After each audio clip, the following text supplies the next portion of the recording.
Singkatnya, selama hidup, kalau ingin dikenang, punya nilai kebaikan bahkan sampai masuk ke alam kuburnya, tapi nama dan kisahnya tetap harum, maka buatlah dan rencanakan semua aktivitas yang punya nilai manfaat. Melihatlah dengan yang baik saja. Bila yang dilihat tidak bermanfaat, tak harus dilihat. Berbicara yang mengandung manfaat. Bila yang akan disampaikan sekiranya tidak bermanfaat, bahkan cenderung menyakiti, maka abaikan. Sampai ke ujung kaki. Sayyidah Khadijah radhiyallahu taala anha, saat masih ingat kita bahas sebelum beliau menikah dengan Nabi, itu memegang teguh asas yang pertama ini. Tidak pernah bicara kecuali yang bermanfaat. Tidak pernah berkegiatan bahkan dengan kawan-kawannya kecuali yang mengandung manfaat.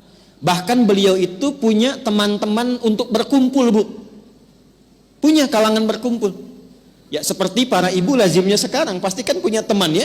Di pengajian, bertetangga, kadang-kadang kumpul untuk arisan, kadang-kadang kumpul untuk kegiatan tertentu. Sayyidah Khadijah punya. Tapi yang paling luar biasa, semua teman-teman Sayyidah Khadijah ini ketika berkumpul itu mendapatkan kemuliaan sifat dari beliau, sehingga viral di kalangan wanita-wanita Arab pada masa itu bahwa kalau ingin melihat perempuan yang bermanfaat, inilah lihat kelompoknya Sayyidah Khadijah. Dan jangan kira kita samakan dengan era sekarang, tidak. Ibu jangan lupa, dulu itu jahiliyah, di mana perempuan itu pada umumnya itu menampilkan dirinya supaya mendapatkan ketertarikan dari para lelaki. Disebut dengan tabarruj namanya. Kalau pakai emas itu nggak tanggung-tanggung. Misalnya 1,5 kilo tempel di kaki kanan dan kiri. Supaya kalau jalan bunyi cek gitu kan. Ada yang lihat. Pakai pakaian terbuka.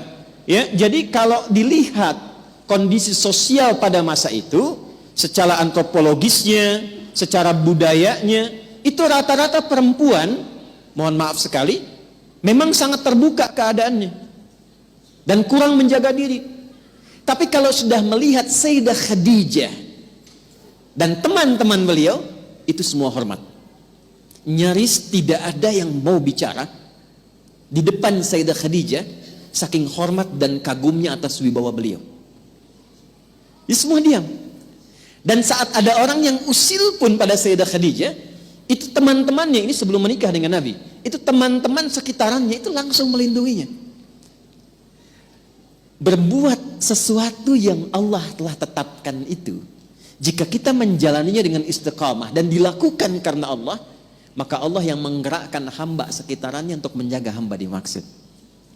Jadi kalau dari sekarang ibu menjadikan semua aktivitas usia itu untuk menaati Allah, ya tidak harus dalam konteks sholat saja. Bukan hanya sholat, bukan hanya baca Quran. Saya ingin mengisi sisa hidup saya untuk menaati Allah. Mulai sekarang saya akan gunakan pandangan pada yang Allah sukai saja. Saya akan gunakan pendengaran pada yang Allah sukai. Saya akan gunakan lisan pada yang Allah sukai. Kata Allah, jangan gibah. Saya tahan gibah. Saya tidak ustaz. Bagus. Tidak seperti ibu itu tuh. Kalau bicara, masih berarti. Tahan. Itu kalau bisa dilakukan, Allah balas, mengangkat wibawa ibu. Jadi dari segi umur itu akan dikenang, ini orangnya orang berwibawa, orang baik. Ibu kalau nggak percaya silahkan.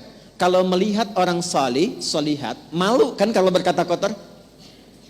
Coba silahkan. Mau berkata yang kurang baik, walaupun terbiasa bergaul di tempat yang kurang bagus, bertemu orang begini nggak mau mengeluarkan kata-kata kotor. Saya kalau ketemu preman, Bu, nggak pernah berkata-kata kotor pada saya. Assalamualaikum Ustaz, Assalamualaikum Pak Kiai, doakan ya. Padahal sebelum itu dengan kawannya, keluar. Ragunan keluar, tuh kan? Bahasa-bahasa yang tidak normal keluar. Tapi ketika kita berusaha menaati Allah dalam hal yang simpel saja, turunlah kemudian jawaban dari Allah dengan melindungi sifat-sifat baik kita untuk dikenang.